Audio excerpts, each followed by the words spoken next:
오늘 말씀의 제목은 믿음이 생겨야 바로 본다입니다. 실존주의 철학자 하이데거는 사람에게는 세 가지 고민이 있다고 말합니다.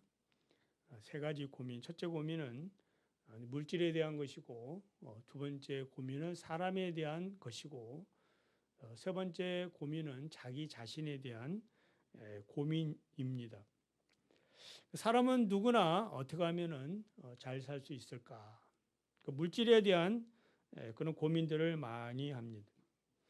그래서 돈을 벌게 되면 이 돈으로 이제 다른 사람들을 또 자기 마음대로 지배하려고 하는 또 고민까지 간다고 합니다.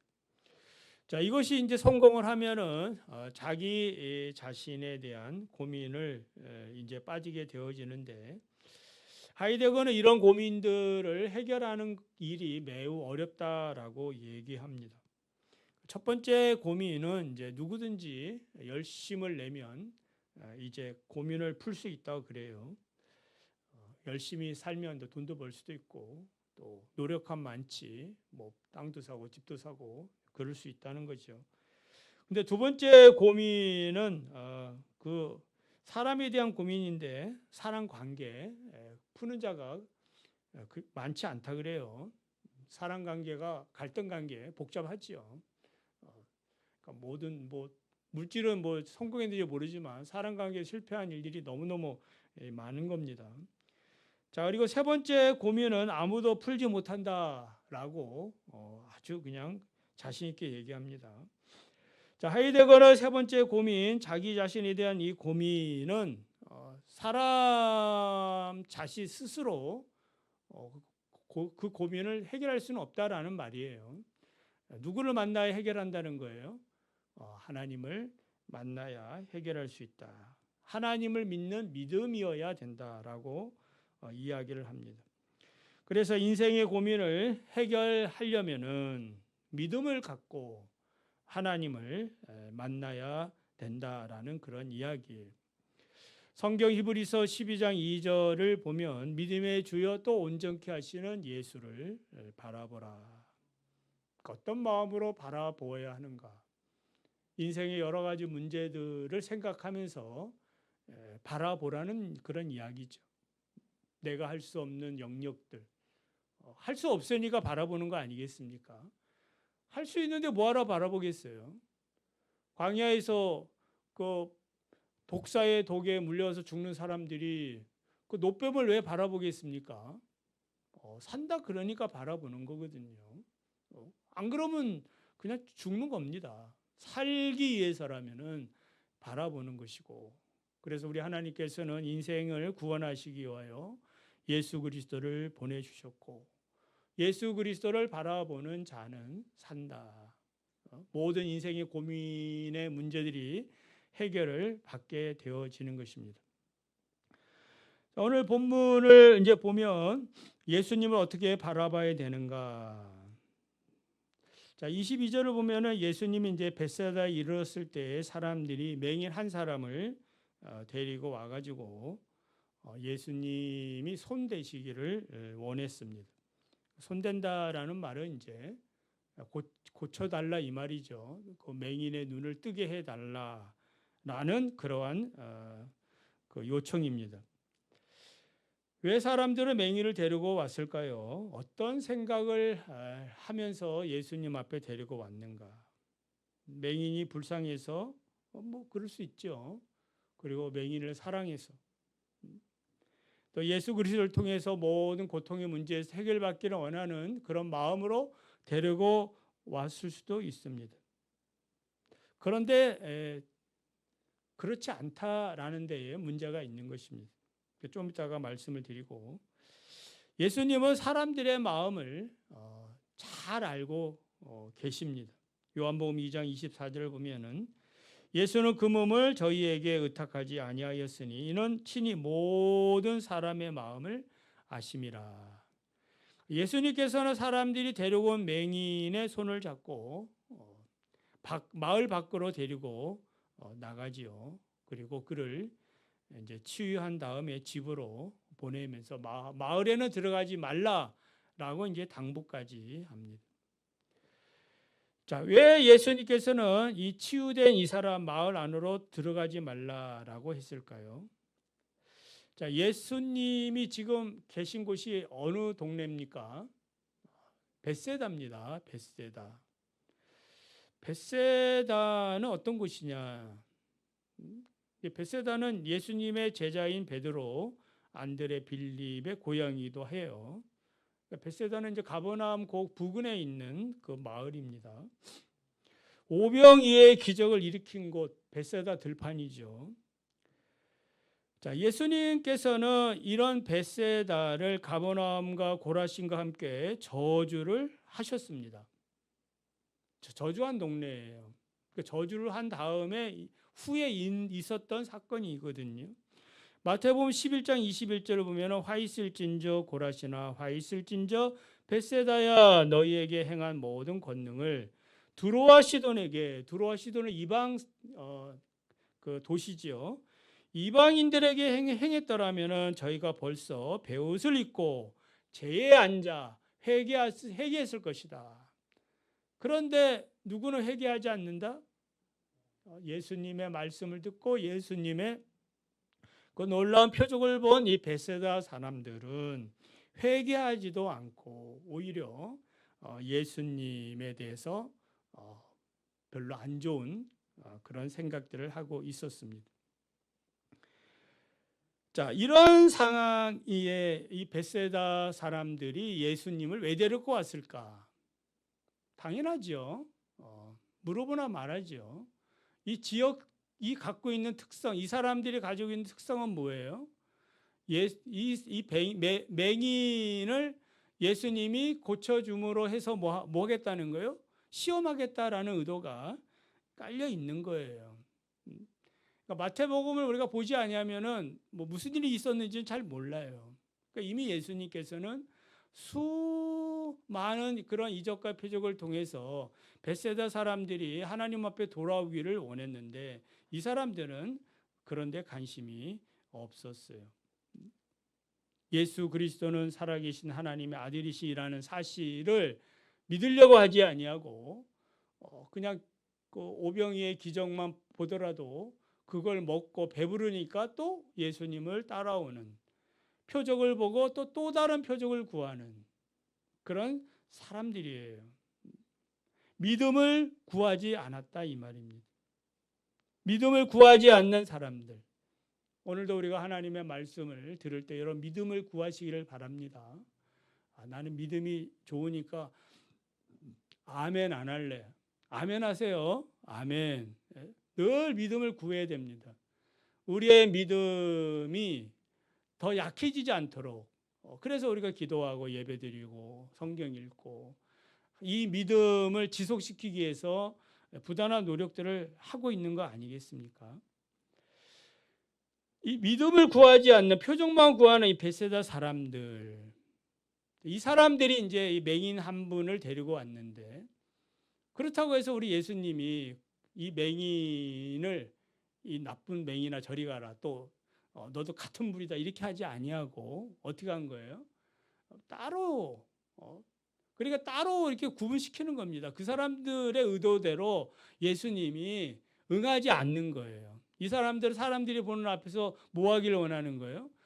표적을 기적을 보여주기를 원했거든요. 그걸 자기들이 보고 싶고 그 예수님께서는 너희들 저리 있어 그리고 이 사람만 데리고 이제 치유의 그런 과정들을 겪게 하십니다.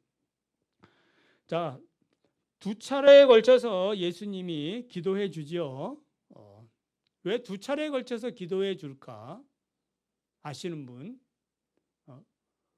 그냥 한 번 해도 끝날 수 있지 않겠습니까? 뭐 예수님이 뭐가 부족해 가지고 두 번을 우리야 뭐 두 번이든지 100번이든지 뭐 또 하고 또 해야 되지만은 예수님이야 그럴 필요가 없지 않습니까? 그냥 죽은 자도 일어나라 그러면 일어나는 거예요. 나사로를 일으킬 때 나사로야 나와라 한번 가봐라 걔가 어떻게 좀 움직이지 않습니다. 나사로야 나와라 또 한번 가봐라 이렇게 하지 않았거든. 단번에 한 번으로 끝나는 거예요. 나와라 그러니까 살아나와서 또부터 걸어오거든요. 근데 죽은 자도 말씀 한마디로 하시는데 이 맹인을 위해서는 두 번에 걸쳐 기도를 해요. 왜 그랬을까? 이유가 있겠지요. 예? 그렇죠. 아주 지혜롭게 얘기합니다. 이 사람한테는 이렇게 해야 되죠. 예. 저 사람한테는 저렇게 해야 되고, 우리 저한테는 이렇게 해야 되고, 다 각자 우리 예수님이 다루시는 그 계획이 다 있어요. 단번에 우리에게 복을 줄 수도 있지만은 또 나눠서 이렇게 문제를 해결해 줄 수도 있고. 자, 두 번에 걸쳐 이렇게 안수하신 이유는 무엇이냐? 자, 첫 번째 침을 뱉으시고 안수하신 다음에 묻지요. 무엇이 보이느냐? 대답하지요. 반쯤 뜨인 것 같아요. 예, 사람들이 보이고 나무 같은 것들이 걸어 다닙니다. 그러자 예수님이 다시 두 번째 안수합니다. 그러니까 이제는 모든 사물들을 밝히 볼 수 있도록 이제 회복이 됐다 이 말입니다. 그리고 이제 집으로 보내시며 마을에는 들어가지 말라.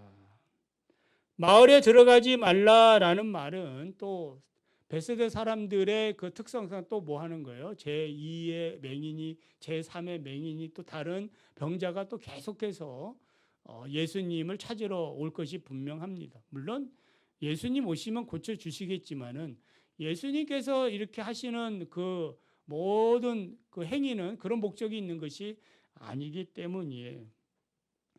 자, 맹인의 눈을 왜 두 번에 걸쳐 고쳐 주셨는가? 이 불완전하게 보이는 치유책이 의미하는 것은 무엇이냐? 자, 그 첫 번째 이유는 다른 거 없습니다. 이 사람은 왜 예수님 앞에 나왔어요? 자기 의지를 가지고 나오지는 않았다 이 말이에요. 베세다 사람들이 예수님을 시험하려고 지금 이 사람을 뭐 한 거야? 데리고 나온 거거든. 이 베세다 사람들의 특성이 그래. 정말 이 사람의 영혼을 불쌍히 여겨가지고 예수님께서 고쳐주시고 이 영혼을 사랑해달라 그러면 그 사람들 마음도 그런 마음이 있는 거잖아요. 그러면 그 사람들이 보는 앞에서 너희들 그렇게 이 사람을 이렇게 사랑하니까 자, 내가 고쳐주겠다. 너희들도 하나님을 사랑하고 형제를 사랑하는 하나님의 큰 놀라운 구원의 은총을 봐라. 참여하라. 이렇게 했을 텐데 이 사람들은 그런데 관심이 없는 사람들이야. 그러니까 이제 완전히 열애시키고 따로 불러가지고 있는 거예요. 그러니까 자기의 의지와 상관없이 왔다라고 보는 게 맞는 거죠. 동의하십니까? 지금 베세다 사람들의 특징이 이래요. 특성이. 그러니까 예수님이 오죽하며 저주를 내렸을까 이 도시에 대해서. 그러니까 이 사람들이 악한 의도를 알고 있어요. 그러니까 첫 번째 이제 기도를 해줌으로 인해 가지고 이 사람들이 이 맹인이 이제 약간 희미하게 본 거예요. 두 번째 기도할 때는 어떤 마음이 됐을까요? 맹인의 믿음이 생기겠죠. 끌려왔지만은 자기도 설마 해서 예수님 앞에 가면 좋겠지요. 그분이 사람들을 고쳐준다는데 내 눈도 고쳐줄 겁니다. 이렇게 기대를 가지고 왔지만 믿음이 생긴 건 아니지 않습니까? 그래 예수님이 이제 두 번째 기도해 주는 것은 이 사람이 어떻게 하기를 원하는 거예요? 믿음으로. 예수님이 나를 고쳐주는가 보다. 그리고 자기하고 예수님밖에 없거든요. 물론 예수님의 제자들이 주변에 있겠죠. 자, 이런 상황에서 맹인에게 주님이 주시려는 것은 믿음이었다라는 것입니다. 오늘도 사람들은 믿음보다 어떠한 축복이라는 이런 데에 관심이 많아요. 예수를 만나면은 예수를 믿으면 어떻게 되더라. 물론 그것도 하나님이 주시는 축복이긴 하지만은 본질적인 것은 무엇입니까? 하나님을 만나는 데 있는 거예요. 하나님을 만나서 믿음이 생겨서 그 믿음을 가지고 자기 인생의 문제를 뭐 하라는 거예요? 해결해 하라는 거 아니겠습니까? 오직 하나님만을 만나서 인생이 행복해질 수 있는데 그 행복을 이제 예수님이 이 사람에게 선물로 주는 것입니다. 그래서 철저히 이 부정적인 사람들로부터 뭐 하는 거예요? 격리를 시키는 겁니다. 누군가 여러분에게 막 그 믿음에 대해서 부정적으로 얘기하고 안 좋게 얘기하는 사람들 사이에서 아니야 믿음은 이랬대 하나님 축복은 이렇대 이렇게 얘기해봤자 그거 괜히 그 은혜만 까먹거든. 전도하려면 그렇게 하지만은 그러나 어떤 간증들을 하려고 하면은 통하지도 않아요. 내가 하나님의 은혜 가운데 은혜 자리로 나아가려면 오늘 우리가 이렇게 예배 자리를 이렇게 정의해서 나온 것처럼 이런 시간들을 선택해서 나아가야 되는 거예요. 나는 세상 가운데서도 아주 그냥 고고한 학처럼 그렇게 하나님을 잘 섬길 수 있어. 쉽지 않지요. 거기 안에 있으면은 우리가 믿음 생활 그 깊이에 들어가기가 어려워요. 그래 예수님도 언제나 그 자기의 공생활 중에서 따로 산에 올라가 기도하시는 거거든. 예수님이 뭐가 부족합니까? 근데 항상 중요한 일이 생길 때마다 뭐 해요? 산에 올라가 기도하시는 것. 제자들과 따로 떨어져서 지금 있는 생활하는 곳에 따로 떨어졌어. 그러니까 여러분이 하나님 앞에 따로 이렇게 세상과 구분해 가지고 시간을 보낼 수 있다는 것이 여러분 복인 줄을 믿으시기 바랍니다. 기도 시간이 많이 부족해. 그러면 그 기도 시간에 대한 그 충족들을 더 해 나가는 거예요. 시간을 투자하고 바쁜 가운데에 그렇게 하나님 앞에 나가면 피곤할 것 같은데 피곤하지 않습니다. 여호와를 앙망하는 자는 독수리 올라가듯이 새 힘을 얻으리라. 할렐루야. 새 힘을 얻는 거예요. 제가 내가 오늘 그 선생님 강의를 한번 쭉 또 기회가 있어 들어보니까 사람은 이 사람의 뇌는 자기가 좋아하고 막 그냥 흥이 난 일을 하면 하루 종일해도 피곤할 것 같은데 피곤하지 않다는 거예요. 한 가지 예를 얘기해 주더라고. 돈을 버는 사람이 식당에 할 때에 하루 종일 일해요. 손님들이 바글바글해. 피곤합니까? 약간 피곤하지만은 괜찮습니다. 기분이 좋습니다. 왜요? 돈을 많이 벌었거든. 그러니까 그 다음 날도 일어나 가지고 또 이렇게 열심히 사는 거예요. 그런데 돈도 못 벌고 파리만 날리고 이러면 뭐 하는 거야? 스트레스 받는 거예요. 그게 더 힘든 거예요. 하나님의 은혜 자리에 여러분이 나온 것 여러분 축복합니다.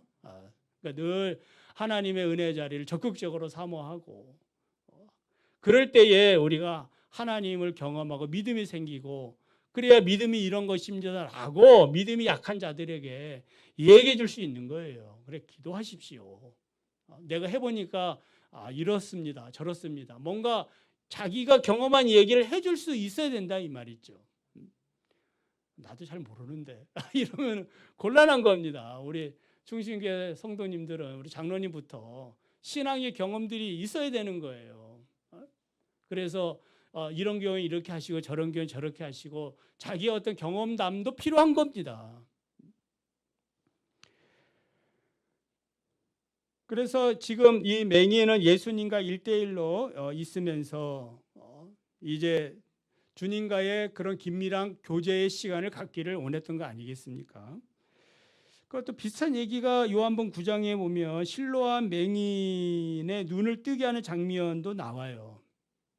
실로암 맹인의 눈을 뜨게 하는 것도 예수님이 그냥 1차로 그냥 그 자리에서 뜨게 해줄 수도 있잖아요. 그러니까 어떻게 해요?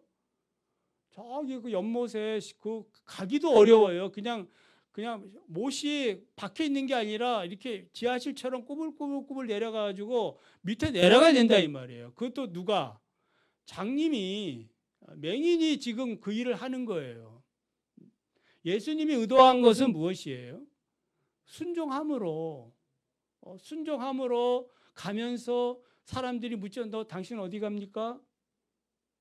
어디가 눈에는 뭘 발라가지고 진흙을 발라가지고 이상한 그런 모습을 하고 간다 이 말이에요.